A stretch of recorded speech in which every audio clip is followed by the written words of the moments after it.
મિત્રો, હું છું એડવોકેટ ચંદ્રપાલસિંહ ખાટ. હું વાવડીનો વતની છું.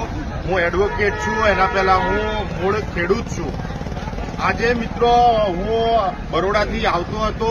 મેં અહીંયા નાસ્તો કરવા માટે ઉતર્યો. મેં જોયું તો અહીંયા આગળ ખાતર લેવા માટેની લાઈન લાગેલી હતી. આ લાઈનો આજથી નથી લાગતી, છેલ્લા 1 મહિના ઉપરથી આ લાઈનો આ ખેડૂતોને લાગે છે.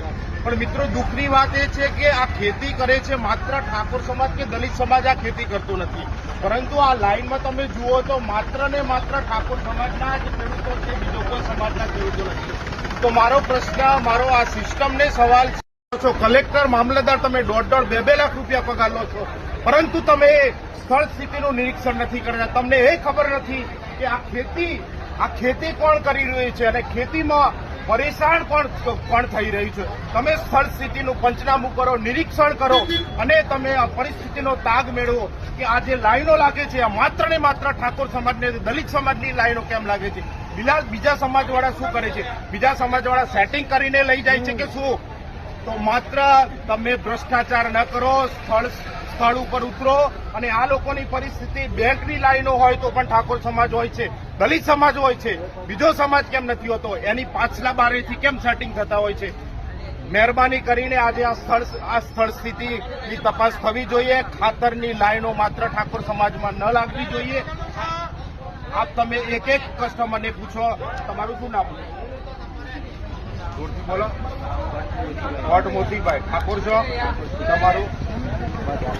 રમેશભાઈ ખોટ ઠાકોર છો? તમારું? ખોટ મુકેશભાઈ પ્રતાપભાઈ ઠાકોર છો, બરાબર. તમે ખાતર લેવા જાય છો? ખાતર લેવા જાય, બરાબર. તમારું? ડામોરપુરા ભાઈ આ ઠાકોર છું. તમારું? માળીવાર રમણભાઈ નાથાભાઈ આ ઠાકોર.